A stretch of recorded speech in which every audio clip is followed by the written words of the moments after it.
Porque se existe uma informação bíblica que só a Bíblia fala, que mais ninguém viu, aí tem mesmo cara de lenda, de mito.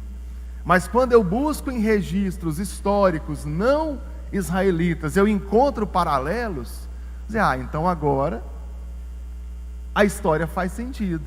Então aqui tem coerência histórica. É o que nós chamamos de historicidade. Eu tento colocar essa afirmação à prova. Eu consigo? Ela encaixa dentro da história geral? E então nós lançamos mão de uma ciência que os irmãos conhecem, que é a arqueologia. Todo mundo já deve ter visto aí, registro fóssil, de escavação em sítio arqueológico. E, devido à Bíblia, chamou atenção para as escavações no mundo onde está registrado a história do Antigo Testamento. Região da Palestina, né? A Palestina não é um país, é uma região. Então, naquela região, deu início às escavações pelo interesse bíblico. E, surpreendentemente, encontramos inúmeras relíquias históricas que fortalecem o relato bíblico, que ajudam a esclarecer dúvidas e até mesmo refutar acusações contra a Bíblia. Então é muito importante, que é a arqueologia bíblica. Não, a arqueologia bíblica não é uma ciência à parte, ela é uma página dentro da arqueologia que trabalha os registros que envolvem o relato bíblico. Então, aqui estamos nós para tratar delas. E a arqueologia tem algumas limitações. Uma delas é a extensão territorial, que é muito grande, que ela é coberta, e o tempo em que as histórias se passaram. E até mesmo, por muitas vezes, eu não saber que existe ali um sítio arqueológico. Eu olho, tem só uma planície. E de repente eu descubro que ali tem registro arqueológico. Aconteceu no Brasil há pouco tempo, aqui em Minas Gerais, perto de Uberaba, em que estavam cavando para fazer um shopping, para fazer as estruturas, e encontrou um fóssil de dinossauro. Em Uberaba, né? A 20 quilômetros de Uberaba, em Peirópolis. Eu estive lá, conheci o sítio arqueológico, o Museu do Dinossauro, e aí isso parou a obra do shopping, aliás, foi a 5 quilômetros da rodovia, e encontrou lá o registro fóssil. E aí os engenheiros sabem muito bem, parou a obra, convidou a federal de lá para fazer a escavação.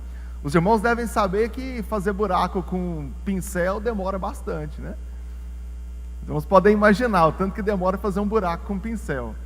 E então você tem a pressão da incorporadora que queria o terreno para construir o shopping, e a pressão legal, porque ali tinha registro de dinossauro, aqui no Triângulo Mineiro, gente. Talvez os irmãos não saibam, mas tecnicamente em Goiás, né? O Triângulo Mineiro já foi agregado ao estado de Goiás, depois foi agregado ao estado de Minas Gerais. E é lá o registro dos dinossauros. E eu vi boa parte desses fósseis lá, é bem interessante. A arqueologia passa por esse problema, de que muitas vezes eu tenho uma cidade em cima de outra, e eu sequer sei que mais a fundo tem mais registros. Às vezes a dificuldade de exploração, de escavação. O ano passado, em 2016, encontrou em Roma, embaixo do Coliseu, alguns túneis lá que não tinham sido explorados. Então a arqueologia sempre é surpreendente. Então todo mundo conhece o Coliseu desde sempre, que ele nunca ficou enterrado, e agora encontra embaixo do Coliseu mais registro fóssil. Então, além dessas dificuldades, a gente sofre também com as peças de madeira, de couro, de tecido, que raramente sobrevivem ao tempo. Muita gente pergunta, e a cruz de Cristo, cadê? Bom, nós não temos motivos para pensar que guardariam a cruz. Não tem, a igreja foi perseguida, tentaram matar todos os cristãos, mas ainda que tivessem guardado, essa madeira até hoje já teria acabado, pela ação do tempo. Então, se sobreviveu alguma coisa, seriam os cravos, né? O ferro da cruz. Só que também, com tanto prego da cruz que foi vendido pela igreja na Idade Média, também não dava para identificar hoje qual seria o cravo que realmente... Já falei sobre isso aqui, os irmãos devem lembrar. O próprio Lutero fala que se reunisse todos os pregos da cruz, daria para ferrar todos os cavalos da Alemanha. Ele faz essa acusação contra a igreja por ter vendido esses pregos. Então, vamos pensar em arqueologia. A arqueologia geral, acho que todo mundo fez isso no vestibular, no nosso tempo não tinha Enem, né? Aliás, o Enem é hoje, né? Em que trata da Idade da Pedra, os registros arqueológicos, cerca de 10 mil anos. Pinturas dentro de cavernas, de habitações dentro de grutas, de cavernas também. Uma população que basicamente vivia da criação de pequenos animais, da domesticação deles e da exploração dos vegetais. Isso 10 mil antes de Cristo. Por volta de 9.000, e a datação desses registros em 9.000 antes de Cristo, a gente começa a identificar povoações em cabanas abertas e em Jericó. 7.500 antes de Cristo já há registro de habitação nesse período. Os cananeus chegam à Palestina por volta de 2.200 antes de Cristo. Essas datas são pela a datação do registro arqueológico, do registro fóssil, das peças de cerâmica, das armas, do sepultamento de indivíduos que é encontrado nessa região. Então tem os cananeus por volta de 2.200 antes de Cristo. E a gente consegue perceber essa mudança por causa do modo de sepultamento dos mortos e a técnica de cerâmica, que ela muda de repente nesses registros. Então, quando a gente consegue identificar a datação desses objetos. E uma coisa interessante, com a chegada dos cananeus, a gente tem as construções de taludes em Jericó. Talude é aquela parede de contenção que eu faço com medo de desabamento. Ele é muito comum para quem mora em terreno acidentado, mora em bairro que é muito íngreme, ou até em morro mesmo. A gente cria aquele muro de contenção com medo de desabamento. Andando em rodovia é comum, aquela parede de concreto gigante, evitando que um monte caia sobre a rodovia. Aquilo lá é um talude. E eu já tenho registro arqueológico desse talude em 2.200 a.C., lá na região do Oriente Médio. Agora, a Palestina ela é ocupada, ali os registros que eu tenho de Israel na Palestina, o registro mais antigo, ele é de 1.200 a.C. A gente percebe isso pelos utensílios encontrados lá, pelas peças de cerâmica, e algo muito curioso, e agora a gente começa a pensar na relevância bíblica. Os registros arqueológicos de Israel em 1.200 a.C., eles são peças de cerâmica, e os vasos, os utensílios em geral, eles são mais simples do que os encontrados antes na mesma região. Eu faço uma escavação mais profunda, eu tenho um nível de produção dessas peças. Na camada posterior, peças mais simples.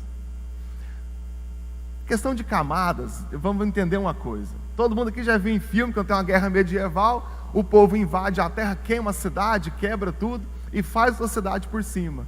Então é muito comum encontrar uma cidade sobre a outra. Isso não é raro, em que eu tenho uma cidade, faço uma escavação, encontro uma cidade, cavo mais fundo, encontro outra. Então foi isso que aconteceu. Eu faço uma escavação, tem peça cananeia, 2.200 a.C., com grau de qualidade na produção da cerâmica, das armas, os utensílios em geral. Eu cavo mais fundo, eu encontro outra cidade. O que acontece? As peças israelitas eram mais simples do que as cananeias que estavam lá antes. 1.200 a.C. Vamos lembrar de uma coisa, irmãos? O povo de Israel sai escravo do Egito, caminha 40 anos no deserto. Quando chega na terra prometida, sobre Josué, qual que é a ordem? Expulsa lá os gigantes da terra. Nós conhecemos o relato, eu mesmo falei sobre eles aqui há um tempo, em que os espias vão espiar a terra, e na guerra eles conquistam tudo. Então é coerente que as peças e as louças dos israelitas sejam mais simples que a dos cananeus, porque eles expulsaram os cananeus e moraram na terra. Então eu tenho uma afirmação bíblica e eu tenho um registro arqueológico que coincide, que concorda com a afirmação das Escrituras. Esse é só um deles. Tem um ponto interessante, em Juízes capítulo 5, versículo 19, fala de uma guerra que aconteceu na cidade de Taanac, e essa cidade ficou desconhecida até o século 13. Aliás, ela ficou desconhecida até recentemente, até o século 19, mas existem escavações lá do século 13 antes de Cristo, e nós temos registro da destruição dessa cidade por parte dos israelitas. Então eu tenho registro de Taanac, dessa cidade, narrado lá em Juízes 5:19, e que os registros arqueológicos também concordam com ele. Tem uma seção muito interessante, que são de registros arqueológicos fora de Israel, registros não israelitas, e que nos ajuda a esclarecer um pouco como é que seria a vida dessas pessoas lá. Um registro muito interessante é um que data de 1230 a.C. Ele é do rei do Egito Meripá, e alguns desses registros falam dos israelitas, mas o principal para nós é um que conta que israelitas entraram na terra do Egito durante um período de fome, e eles foram recrutados para trabalhos forçados em edificações. Então, esse é muito interessante, né? Um registro egípcio de 1230 a.C., que conta a migração dos israelitas para Israel. Coincide, quando eu falo coincide, irmãos, concorda, né? É o mesmo registro, eu encontro nas Escrituras, ao 1230. Falando do período dos reis, nós também temos escavações que encontraram cidades dos tempos de Davi, de Saul, Davi e Salomão. Sobre Salomão, nós temos a cidade de Gibeá. Ela tinha muros com a chamada casamata. São duas paredes com cascalho entre elas. Então não são paredes como as nossas, que eu levanto a coluna e o muro, mas eu levanto dois muros com cascalho entre eles. Essa é uma técnica muito antiga e que Salomão já utilizava, e ela é utilizada não só por Israel, mas por outros povos. A gente vê isso até hoje em filme medieval, as pessoas, para defender o castelo, ficam em cima do muro, para lutar com quem quer invadir o castelo. É aquela técnica, já ainda nos dias de Salomão. Curiosamente, nós temos pouco registro dos dias de Davi, registros arqueológicos, tá? Talvez hoje, amanhã, alguém dê a notícia de que encontrou algum registro desses, e você então começa a trabalhar no sítio arqueológico. Até hoje são poucas, mas dos dias de Salomão tem muitos. Nós temos registros do templo de Salomão, num estilo cirofenício, de publicação, de produção, de construção. Elas têm paralelos muito importantes na história, e eu encontro arquitetura semelhante, onde hoje é o Iraque, naquele tempo a cidade de Nimrod, e Samaria. Com as escavações encontraram altares e utensílios utilizados no templo de Salomão. Então, em que muita gente vai dizer que Salomão não existiu, que Saul, Davi não existiram, e a arqueologia vem demonstrar para a gente que existem peças que são coerentes e que são desse reinado. Os irmãos devem lembrar que depois de Salomão o reino se divide, e eu tenho então dois reinos de Israel, o reino do norte e o reino do sul. E mesmo nesse período dividido, nós temos registro desses dois reinos em paralelo. Nós podemos comprovar isso arqueologicamente. Mas tem alguns casos particulares bem interessantes. Um deles é que em Samaria, nós encontramos um quartel-general no cume de um monte, com muito marfim do palácio. É curioso como é que um quartel-general, como é que um ambiente de militar, nós temos marfim do palácio. Eles possivelmente são marfins de Acabe. Lá em 1 Reis 22:39 fala deles, na cidade de Azor. E nós temos um muro que foi construído pelo rei Acabe para fortalecer a cidade de Azor, e esse muro existiu até 150 antes de Cristo. Olha só que qualidade na produção desse muro, né? Dele sobreviver dos dias do rei Acabe em 1 Reis até 150 antes de Cristo. Outro ponto interessante, em 2 Reis, capítulo 15, versículo 29, fala de uma invasão que os israelitas receberam, em que a cidade foi dizimada, os israelitas levados como escravos. A história identifica como sendo o rei Sargão II, mas lá, nos registros de Israel, nós encontramos uma placa escrito pertence a Peca. Está escrito desse jeito, pertence a Peca. E ele é datado de 734 a.C. E 2 Reis 15:29 fala justamente da invasão do Sargão II que invade Israel. Então nós temos o registro e a comprovação histórica lá em 2 Reis 15, 29.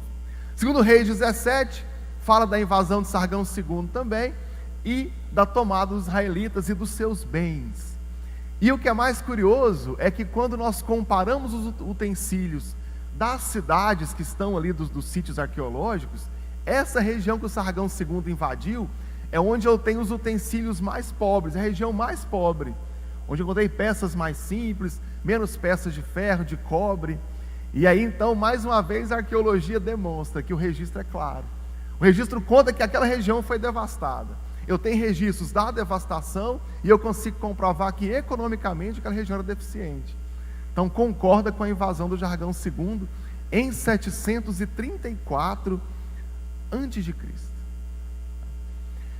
Nos 70 anos do cativeiro babilônico, Israel é levado como escravo quando Babilônia vence a batalha de Carquemes no século VII a.C. E os registros também falam, também demonstram, quando eu digo falam, eles mostram, pelas peças, pelo que foi encontrado lá, que são vestígios da guerra, dessa derrota, e de que eles foram levados como escravos. E registros, pesquisas na terra, demonstra que ali o solo ficou deficitário durante um período muito grande, e que compreende então os 70 anos em que Israel ficou escravo no cativeiro babilônico. Pela datação dos registros fósseis e os achados arqueológicos desse período, eles também demonstram que a população de Israel ficou muito menor após essa retomada, e só vai alcançar a população que era antes no século II a.C. Então vamos ver isso? Eu tenho o século VII, quando o povo é levado como escravo pelo Nabucodonosor para a Babilônia, volta no mesmo século, mas somente 5 séculos depois é que eu tenho a população de Israel de um tamanho semelhante adiante da tomada pelos babilônicos.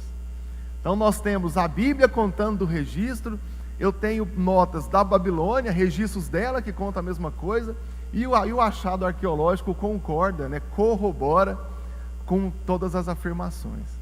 Então, a gente pode ver que a Bíblia ela está longe de ser um livro de contos e de lendas, que a história comum, de que a ciência comum consegue comprovar boa parte do que está escrito na Bíblia, e ela traz muito mais credibilidade para o registro bíblico. A gente consegue ver isso. O livro de Esther conta do grande luxo que havia no Império Persa e no Palácio Persa. E aí alguns críticos bíblicos podem dizer que, dizem isso até hoje, que Israel estava exagerando, que o livro é mitológico, que eu exagero a história do poder econômico dos persas para poder dizer que foi grande a libertação deles. Acontece que existe um sítio arqueológico a 250 quilômetros do rio Tigre, perto de onde é uma cidade chamada Irão. Não confunda com o Irã, que é o país, é o Irão, é a cidade, 250 quilômetros do rio Tigre.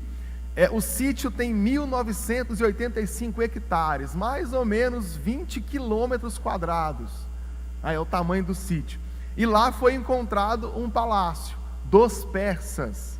Gente, o palácio, a sala do trono, o palácio é gigantesco. A sala do trono, ela tem 36 colunas, com 6 fileiras de colunas em cada uma, e com capitéis em forma de touro agachado. Gente, capitel é aquela... Você faz uma coluna, em cima da coluna, no topo dela tem uma espécie de enfeite, um acabamento no fim da coluna. Aquilo lá chama capitel. Os capitéis em formatos de touro debruçados. Entre cada coluna tinha estátuas gigantes de uns vigias. A gente vê isso em filme hoje, não é difícil os irmãos pensarem aqui, de cedro, gigantes, cedro do Líbano, que ficava entre cada coluna. Gente, essa é só a sala do trono. Então a Bíblia conta, algum crítico que não gosta da Bíblia fala mal, e a arqueologia vem e fala, olha, é verdade, tem coerência histórica. O que a Bíblia afirmou, nós encontramos um paralelo histórico aqui coerente e que concorda com esse registro. Ainda falando dos registros históricos fora da Bíblia, né, extra-bíblicos, tem alguns bem interessantes que eles não são citados na Bíblia, mas eles ajudam a entender um pouco o texto bíblico. E particularmente a parte que eu mais gostei aqui enquanto eu fazia pesquisa para essa lição de hoje. Nós temos aqui um registro da cidade de Hucoque. Ela é citada em 1 Crônicas 6:75, essa cidade de Hucoque. E nós não tínhamos registro dessa cidade. A Bíblia afirma que a cidade existe, e até então a gente não tinha nada.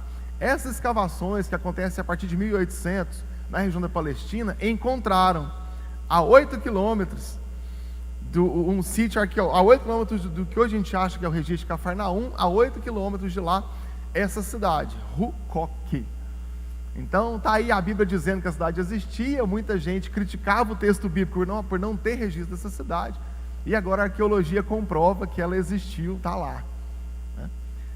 Inventar e escrever na Bíblia é fácil, agora enterrar um monte de coisa e depois dizer que foi achado é mais difícil, né? Então nós temos aí, mais uma vez, a arqueologia bíblica concordando e dando credibilidade para o relato bíblico. Agora aqui nós temos registros também, esse aqui é escrito em tábuas de cerâmica, tá? Em tabuinhas, em papiro, em pedras também, em pedras de roseta e vários outros tipos de registros escritos. Nós temos os manuscritos de Alalá, eles são datados de 1900 a 1470 a.C. Então eles são do período dos patriarcas, Abraão, Isaac, Jacó, até os dias de José. Tem esse período, talvez Jó tenha sido um patriarca também deste período. Nós não sabemos quando Jó viveu, mas pelo modo como Jó se comporta, talvez ele fosse contemporâneo de Abraão, de Isaac, mais ou menos naquele período.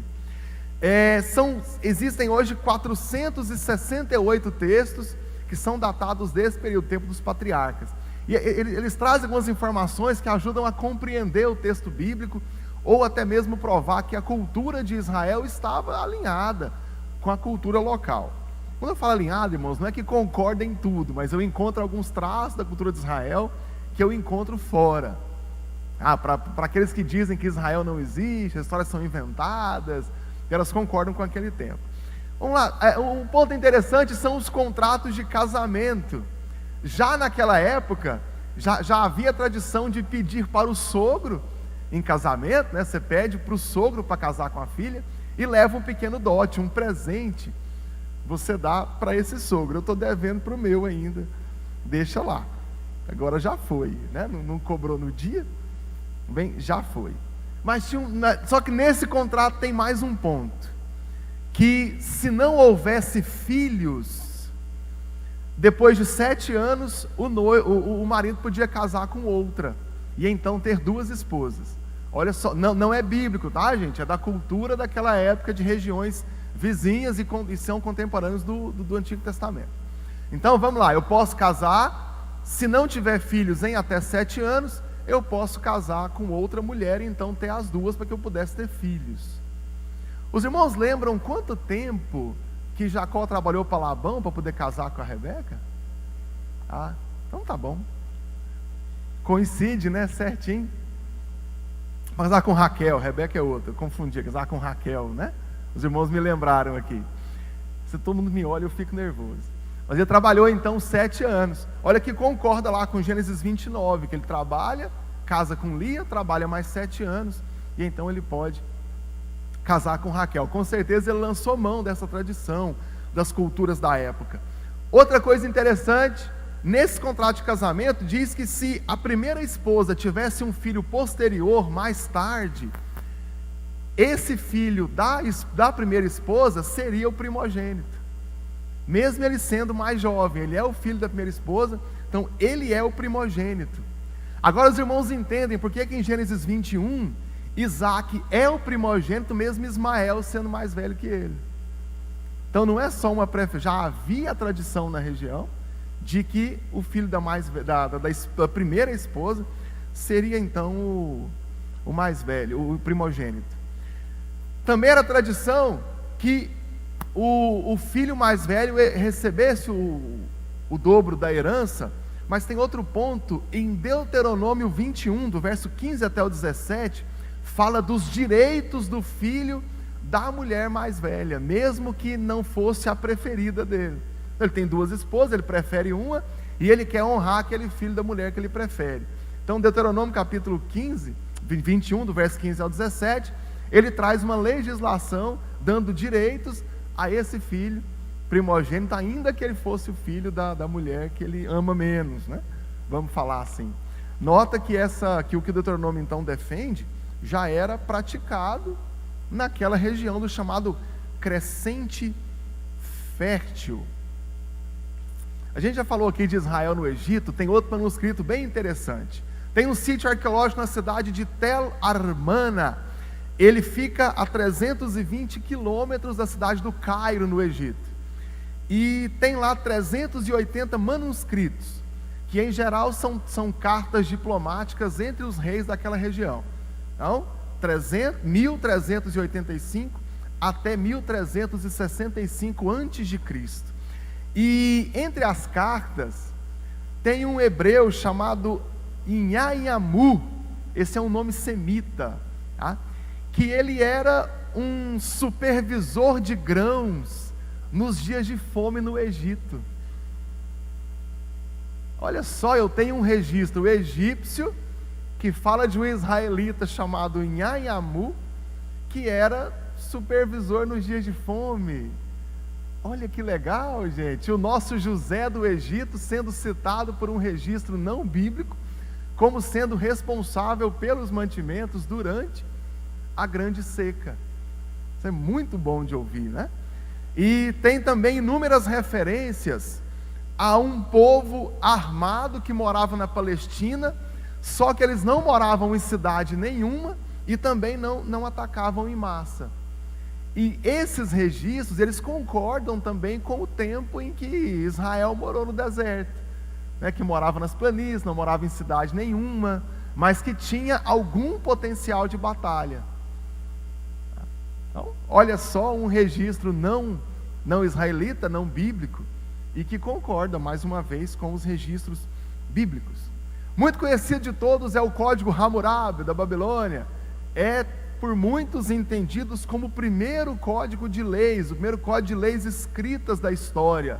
Eu preciso discordar, porque para mim são os registros israelitas. Mas não é nem vocês marcam lá que é da Babilônia, senão vocês não passam na prova, tá? Mas a gente defende ainda que são registros israelitas. Tem alguns paralelos com a Bíblia. Um deles é que o modo como o Código de Hammurabi foi escrito, ele parece muito com o jeito que Moisés escrevia. E eu destaquei aqui 3 leis que estão lá no Código de Hammurabi e que também estão na Bíblia. É a punição contra falso testemunho, Êxodo 23, versículo 1. É a punição, a lei contra o sequestro, Êxodo 21, capítulo 16. E a pena de morte para adúlteros, Deuteronômio 22, 22. Então são paralelos aqui que também estão lá. Ainda nesses registros históricos não bíblicos, eu tenho aqui as tabuinhas de Mari. A cidade hoje chama Tel Ariri, na Síria. Lá tem 22 mil dessas tábuas de cerâmica, com registro de 1800 a.C. E elas são um pano de fundo bem interessante para o tempo dos patriarcas, ali para Gênesis, do capítulo 12 e em diante, até o final do livro de Gênesis, tá? Daquele período em que é registrado nas nossas Bíblias.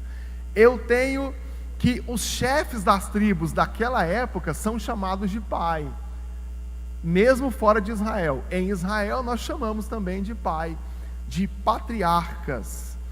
E lá tem tratados sobre as relações diplomáticas entre esses patriarcas, entre os líderes dessas tribos. Na Bíblia nós também temos, em Gênesis 24, do 1 ao 3, em Josué 24, 32, indícios de que havia essas relações diplomáticas entre esses líderes. Então, está aqui os pontos. E nós temos registros de adoração a vários deuses, e alguns são bem conhecidos na Bíblia, que é, por exemplo, Estar, Dagon e Baal. Nós temos Israel dizendo que os povos vizinhos adoram Baal, Dagon, Estar e vários outros, e eu encontro nos registros paralelos a adoração a esses mesmos deuses. O que mostra para a gente que a Bíblia, em momento algum, inventou esses deuses, eles apenas registraram a história. Tanto é que fora da Bíblia nós temos os mesmos registros. Tem registros também em peça de cerâmica, na cidade de Nuzi, hoje chama Kirkuk, no Iraque. Esses são datados do século XV até o século XIV a.C. São mais ou menos 4.000 peças em argila. Esses registros falam muito das relações familiares. E eu destaquei aqui os que têm paralelos fortes com a Bíblia, para que os irmãos possam entender. Primeiro, fala que o filho mais velho, o herdeiro, podia receber o dobro da herança. Deuteronômio 21:17 fala a mesma coisa. Nessas tabuinhas também dizem que um filho pode perder a herança em caso de desobediência, de insubordinação, né? Então, ainda bem que já caiu essa, né? A gente não perde mais a herança. Mas nesses registros de Nuzi, eles concordam com o que aconteceu em Gênesis 49, quando Rúben, Gênesis 49, versículo 3 e 4, Rúben perdeu a primogenitura quando ele se deita com uma das esposas do seu pai.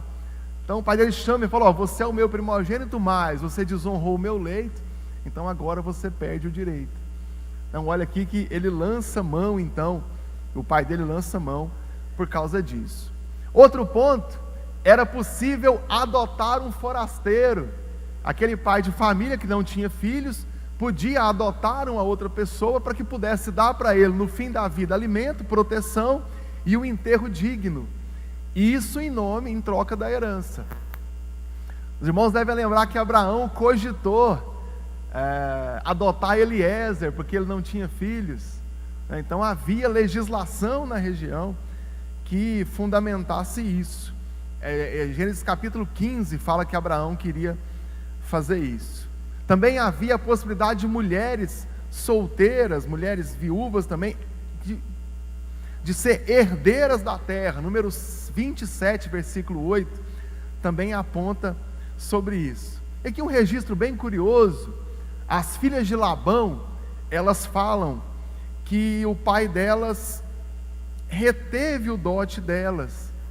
Nesses registros de Nuzi aqui, do século 14 e 15 a.C., eles repetem 5 vezes a mesma frase que elas falam, né, conforme está escrito na Bíblia, de retenção de herança por parte do pai, para não entregar para as filhas que não tivessem marido e que não tivessem filhos.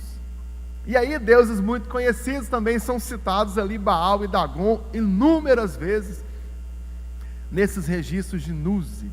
Só no Novo Testamento também tem dessas histórias, desses registros que comprovam as Escrituras. Nós temos em Jerusalém, foi encontrada a Torre de Davi. Ela é citada só uma vez com essa expressão em Cânticos, capítulo 4, versículo 4, a Torre de Davi, e ela foi encontrada em Jerusalém. Hoje a gente pode visitar as ruínas e então o sítio arqueológico deles, que ele foi também uma das estruturas de defesa do rei Herodes. Agora aqui, particularmente, a que eu mais gosto, são escavações promovidas pelo general Christian Gordon, lá em Jerusalém, na região de Jerusalém, e ele encontrou um túmulo vazio. O túmulo, quando você abre o túmulo, tinha uma câmara com 2 túmulos, um deles a registro de DNA, de humano, e o outro nunca foi utilizado. E outra coisa interessante é que esse que não foi utilizado, ele foi aberto depois para caber um corpo maior. Só que todo o teste que fez, ninguém nunca utilizou esse túmulo. Então assim, não dá para dizer que foi o túmulo de Jesus. Não temos registro o suficiente para sustentar essa afirmação. Mas a humanidade tem que morder a língua, porque existe hoje em Jerusalém um túmulo que nunca foi utilizado. E aí a gente pergunta: por que eu teria um túmulo e nunca enterraria ninguém lá? Então fica esse enorme ponto de exclamação sobre essa afirmação. Então hoje existe sim um túmulo vazio. Não é a igreja do Santo Sepulcro. Daqui a pouco eu vou comentar com vocês sobre ela. em relação à igreja primitiva. E aí muita gente, são chamados teólogos liberais, filósofos iluministas, que vão dizer que o cristianismo é fruto de uma lenda e que as coisas nós afirmamos no Novo Testamento também são histórias inventadas, de que alguém inventou as histórias para ganhar dinheiro pregando e está ganhando dinheiro até hoje. Mentira! Mas vamos lá. Em Atos 18:12, a Bíblia registra um procurador da Acácia chamado Gálio, e foi encontrado documentos que falam desse Gálio como procurador da Acácia. Lucas registra ele, ninguém confirmava que ele existiu, até que um documento romano foi encontrado e achou lá. Em Atos 18:4, o apóstolo Paulo fala de uma grande reunião, e foi encontrado uma porta com a inscrição Sinagoga dos Hebreus.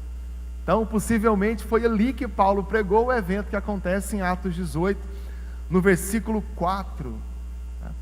Em Atos 19, do verso 28 até o 41, fala de uma grande assembleia que aconteceu ali, e que também houve pregação, e foi encontrado esse lugar, um teatro ao ar livre para 25 mil pessoas.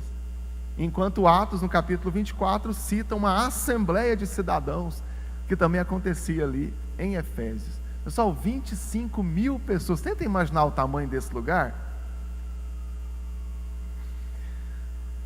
O apóstolo João, especialmente na primeira carta, a primeira epístola dele, ele ataca uma religião que estava começando ali, chamado gnosticismo. Gnose vem do grego conhecimento, e a ideia ali é que o homem é mau, a matéria é má, e nós estamos presos dentro dessa carne, e através do conhecimento nós seríamos libertos desse mundo mau. Nossa alma é sempre boa e está dentro do corpo. E essa religião começou a surgir. O gnosticismo vai dizer também que Jesus é a pessoa que veio ensinar a gnose, né, que veio ensinar o conhecimento. Tem até um jogo de palavras, quando Paulo prega em Atenas ao Deus desconhecido, ele prega sobre o agnostos theos, né, gnose, conhecimento, theos, Deus, e o agnose, né, o a, que vai negar a afirmação, agnostos theos. Então os gnósticos vão dizer, não é mais o agnostos theos, agora eu conheço Jesus que veio trazer esse conhecimento. Acontece que o apóstolo João enfrenta essa religião, mas nós tínhamos pouco registro dela, até que nós encontramos agora, 1945, textos dos gnósticos, e que eles estão, inclusive nos dias de hoje, são recuperados, né, restaurados, traduzidos, então interpretados. Não nos próximos meses, talvez anos, nós já tenhamos relatórios desses documentos. Então olha só, a Bíblia ataca uma religião, uma heresia cristã que vem surgindo, e ninguém sabia dela. Agora nós encontramos os documentos desses gnósticos. Como é que nós não sabemos, né? Os documentos desses gnósticos foram sendo queimados pela igreja primitiva, mas ainda assim foram encontrados outros hoje. Só para encerrar o dia de hoje, e Jesus? Sem Jesus não tem nada, né? Não adianta. Até o apóstolo Paulo vai dizer que se Cristo não ressuscitou, é vã a nossa fé.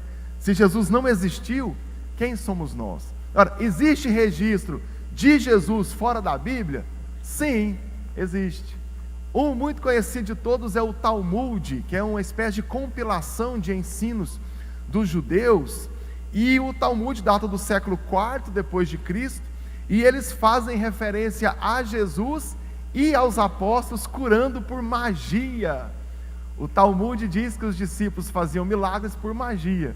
Claro que eles nunca vão assumir que é sobre o poder de Jesus, né? Mas nem os oponentes do cristianismo conseguem negar que os apóstolos sim faziam milagres. O Talmud babilônico também cita Jesus sendo crucificado nos dias da Páscoa. Flávio José, historiador do século II, também fala sobre Jesus, dizia que ele foi hábil em prodígios e que ele foi condenado à cruz. O filósofo platônico Celso Criticando os cristãos, ele diz: vocês consideram como Deus um personagem que acabou uma vida infame mediante uma morte miserável. Olha só que tentando criticar os cristãos, ele acaba atestando, sendo ele uma fonte não bíblica, que Jesus existiu.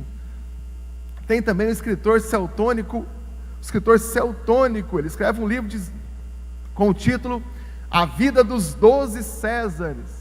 Olha o que ele diz, ele fala que o Cláudio, que era imperador, expulsou os judeus de Roma que causavam permanentes problemas devido a um tal Cristo. Permanentes, inclusive problemas até hoje. Nós ainda pregamos o Evangelho, nós ainda divulgamos a Cristo. Então, nós continuamos trazendo problemas irreversíveis. Onde Cristo chega não tem mais volta, não é assim, irmão? Então nós continuamos dando esse problema. Tem outra fonte, é o Luciano Semosta, ele é escritor do século II, viveu entre 125 e 192. Ele fala que Cristo foi crucificado depois de introduzir um novo culto aos homens. Ele também fala que Jesus foi um sofista muito sábio. Historiador do século II, Talos, ele viveu no tempo de Cristo. Ele é citado por Júlio Africano, que viveu 202 depois de Cristo. Ele fala de um eclipse no dia da crucificação de Jesus. Tem uma carta, essa muito bem documentada, está hoje no Museu Britânico, no British Museum. Ela é o manuscrito número 14.658. Ele fala de um homem chamado Mar Bar Serapion. Ele escreve para o filho dele pedindo sabedoria, que o filho dele ficasse sábio.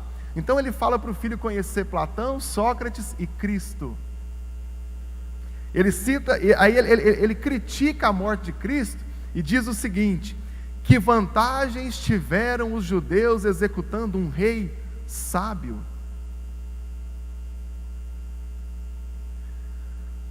Irmãos, nem os inimigos de Cristo negaram a existência dele, nem sua crucificação e nem a sua ressurreição. Eu estou quase entrando na próxima lição, que fala das evidências internas da veracidade da Bíblia, mas eu vou aqui ficar no limite, tá? Na área limítrofe entre a próxima lição e essa. A Bíblia faz afirmações sobre a ressurreição de Jesus no pior período, 3 dias depois dele morrer, ainda sob perseguição, na frente de todas as testemunhas. Vamos lembrar? Jesus morre, ele é julgado e condenado na frente de todo mundo, ele morre publicamente, ele é enterrado naquele final de semana, e ele ressuscita no domingo. E as pessoas saem dizendo: ele ressuscitou. Muita gente vai dizer: não, mas Jesus Cristo é lenda, ele foi inventado. Isso não aconteceu.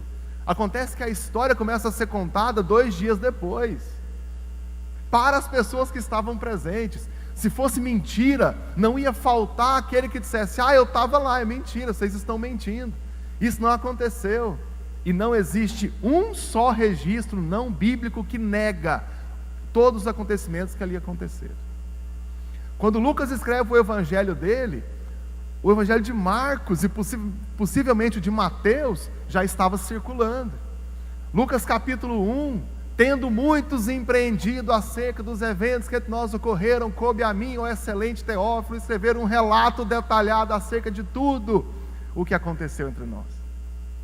Quer dizer que Lucas escreveu, as testemunhas estavam vivas ainda. Quando o livro de Atos começa, Maria, mãe de Jesus, é citada. Os apóstolos foram para o templo, Maria, mãe de Jesus, estava com eles. Como é que se sustenta uma mentira na frente das testemunhas? Me diz, irmão, como é que eu falo que não ressuscitou aquele que todo mundo viu que ele morreu e o túmulo está lá para ser visto? Não tem como. O maior argumento que tiveram contra Jesus foi colocar a culpa nele mesmo. Mateus 28, 12 a 13 diz que os líderes judaicos subornaram os soldados para dizer que os cristãos tinham roubado o corpo. E aí o que eles vão dizer? Olha, vocês vão dizer que os cristãos roubaram o corpo quando vocês estavam dormindo. Isso está na Bíblia, Mateus 28, 12 e 13. E aí o Agostinho de Hipona, eu não podia deixar de citar o Agostinho aqui hoje, ele faz a seguinte proposta: se os soldados estavam... Primeira coisa, como é que o soldado dorme em serviço? Primeira coisa, como é que o guarda dorme em serviço enquanto guardava o corpo? Já está fora. Mas se dormiram, como é que sabem que foram os cristãos que roubaram o corpo? Se estavam acordados, como é que eles deixaram roubar o corpo? Então, de qualquer forma, esse argumento não se sustenta. E a melhor acusação que tem foi essa: no mais, eu tenho o silêncio dos adversários. Quando os inimigos do cristianismo abrem a boca, é para atestar que Jesus existiu, que ele fazia milagres, que ele era sábio, que os apóstolos faziam milagre. Quando não, é o silêncio. E nesse caso, a falta de evidência é uma evidência a favor nossa, a favor do cristianismo. Irmãos, para fechar o dia de hoje, quem morre por uma mentira? Quem sofre por uma mentira? Para me beneficiar, para ter posição, para ter dinheiro, eu posso até viver uma mentira, mas quando essa mentira me causa perseguição, pobreza, sofrimento, chicote no lombo, eu me entrego logo e falo a verdade. Os apóstolos afirmaram a ressurreição de Jesus, e eles pagaram caro por isso. Pagaram com prisão, com tortura, com ameaça. Os irmãos vão olhar o livro de Atos, eles foram proibidos de pregar o Evangelho, mas não foram proibidos porque era uma mentira. Olha, você não pode mais falar sobre esse Jesus. E aí Pedro responde: porque mais vale obedecer a Deus do que aos homens. Mas não havia a negação de que Jesus existiu e nem dos milagres. Havia a proibição pelo Evangelho em si. Os primeiros convertidos foram aqueles que sabiam das histórias acerca de Jesus. As primeiras conversões foram de pessoas que conheceram Jesus, que viram os acontecimentos e que não creram quando Jesus estava vivo, e que creram depois que ele morreu. O livro de Atos fala de 3.000 conversões, depois de 5.000 conversões. Aí tem um debate para saber se é 8.000 ou se é 3.000, depois mais 2.000 e deu 5.000, né? Tem o debate se é isso. Mas enfim, 5.000 conversões. São 5.000 pessoas que viram Jesus, souberam da fama, não creram nele. Aí ele morre e agora eles creem. E não é só isso. Eles creem e permanecem fiéis. E muitas vezes enfrentaram a morte, muitas vezes fugiram da perseguição por causa de uma mentira. Você faria isso? Colocaria a sua família em risco? Fugiria da sua cidade? Viveria uma vida de pobreza para sustentar uma mentira que você sequer inventou? Não faz o menor sentido. A única explicação razoável, lógica, coerente com a realidade, é que as afirmações bíblicas são verdadeiras. Quando eu faço uma análise histórica, ignorando a própria Bíblia, vendo registros históricos paralelos às Escrituras, eu encontro coerência e historicidade em todas elas. E o mais importante de tudo, eu não encontro nada que negue as Escrituras. Algo que eu sempre falo para os meus alunos, eu encerro aqui: se houvesse uma evidência contrária à Bíblia, o Fantástico faria uma manchete hoje. A Discovery Channel fazia uma série provando os erros da Bíblia. A History Channel, a Discovery Channel fariam inúmeros documentários. E eu quero que vocês me digam qual é esse documentário. Ele não existe. Se ele não existe, é porque não tem ou porque eles gostam da gente? Pensem vocês aí na resposta. De qualquer forma, irmãos, o que nós precisamos levar para casa hoje é a certeza de que as Escrituras não são uma fé vazia, não é um livro de lendas e contos, uma história inventada, mas pelo contrário, é a palavra de Deus que fala conosco, que fala aos nossos corações quando eu leio as Escrituras. E para aquele que não tem fé, a história, a arqueologia está aí para provar que o registro tem coerência histórica e muitos e coerentes afirmações que podem ser provadas e testadas historicamente. Nós cremos em um Deus que é criador e mantenedor da vida, que acompanhou a história, que está conosco hoje, e que eu não irei abandoná-lo até aquele grande dia, onde nós estaremos com o Senhor nas nuvens. Os irmãos querem ir para lá também? Deixa eu ver aqui. Ou não? Vamos todos juntos então. Os irmãos podem orar comigo e agradecer a Deus pela grandiosidade das Escrituras e pelas inúmeras provas que o Senhor nos dá, prova da sua palavra, da veracidade das Escrituras.